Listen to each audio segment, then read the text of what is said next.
This is Herman P. Hunter again, and I'm back to conclude my assessment of whether epic fantasy is dying, and if it is, what's causing it. Thus far, I prattled on about bad epic fantasy adaptations like Rings of Power, shipping and logistics, demographics, and so on. And while I think some of the issues raised aren't really issues at all, what is clear is that the demand for epic fantasy has decreased. The question is, why? And what else is a driver for this downshift in publishing? Well, some authors, Larry Correia, the author of Monster Hunter Incorporated books, being quite outspoken on this, suggests that it has something to do with fans of epic fantasy being burned by the likes of Rothfuss and George R.R. Martin. Both of these authors have very popular series where the fans have been left hanging. I'm not going to debate the merits of this argument in this video. Indeed, all you need to do is peruse YouTube or the social media site formerly known as Twitter to see how upset the fans are about these authors leaving them hanging. There have been remarks made that some people will not buy a book series until the last book has been released, so this sentiment does exist, and I am fairly confident that this is a contributing factor. However, I don't think that's the entire reason. I think that in addition to the down economy, I think readers are moving away from traditionally published epic fantasy and moving into indie. And to illustrate this, I'm going to bring up Brandon Sanderson and Kickstarter. I'm not going to retell the whole saga of how Brandon Sanderson is the new Prometheus to publishing. It's been done to death. People are claiming that traditional publishing is dead, that everything is different now, blah, blah, blah. Because the most popular writer of fantasy decided to go off on his own, do his own thing, and have an amazing success. He's Brandon Sanderson. He can sell his toenail clippings online and make a quick $1 million. However, the driver for this change is something to discuss. Brandon saw that gamers would pay big bucks for deluxe editions of their games, so he went to his publishers and discussed doing something similar with one of his books. After they got done laughing, Brandon decided to go off on his own and try it. Suffice to say, they're not laughing anymore. The fact is, Sanderson saw something other experts couldn't or didn't want to see. I'll be honest with you, this isn't a problem just with publishing. It's fairly common with big business in general. And I think it's indicative of something that applies to the concern over the potential death of epic fantasy. That the audience used to flock to traditional publishing has moved from traditional outlets and is now purchasing indie instead. Sanderson doing a Kickstarter on his books is nothing new. People have been doing it for years before he came along. He was just one of the biggest authors to have a stellar success. And as I doing a crowdfund myself, I'm finding that there is a lot of money flowing into funding new indie fantasy projects. And I do mean a lot. And let's be honest, traditional publishing has not exactly been open to male writers these days. The people who generally write epic fantasy. I don't know, I've accumulated some 60 rejections during my last campaign. What did I do? I self-published. And I'm sure more than a few people like me went and did the same thing.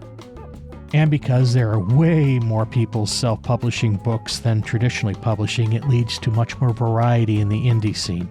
With more services available to self-pub authors, the quality of the books in the self-publishing realm has done nothing but increase.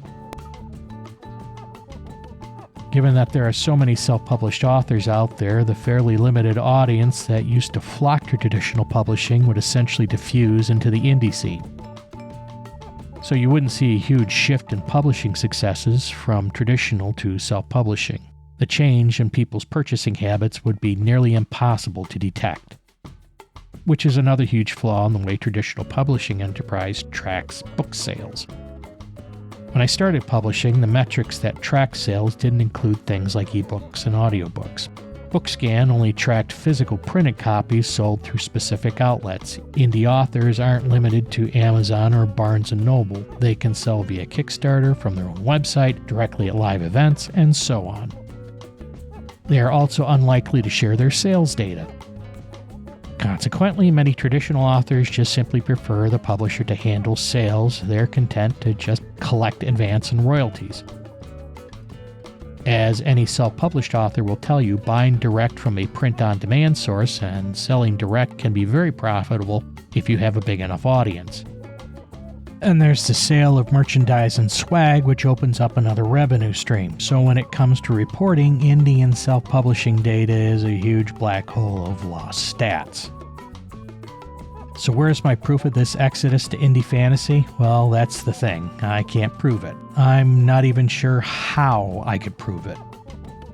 There are no standards when it comes to reporting either sales volume or gross sales, to which I am aware. I get royalty reports from 3 or 4 different sources, and I have to track my sales with a spreadsheet. I can't even use the word sales, as some of the income I receive is from outlets that allow a reader to check out and check in a book like a library.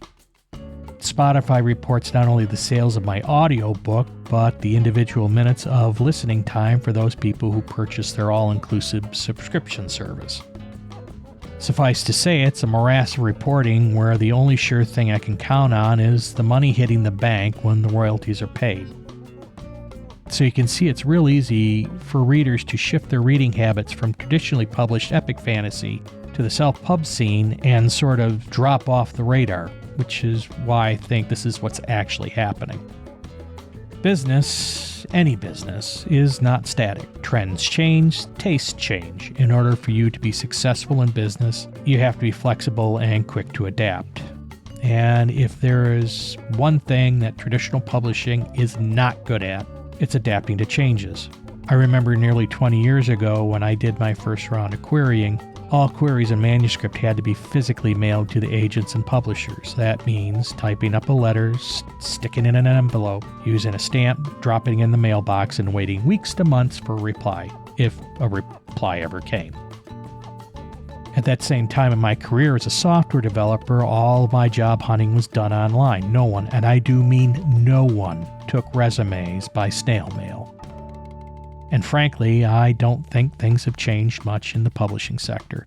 I suspect that the indie scene is basically knocking traditional publishing establishments down, taking their lunch money and spending it on booze and cigarettes. But then again, this is just idle speculation on my part. So that concludes my thoughts on this matter. What do you think? Let me know in the comments below. And, buy my book.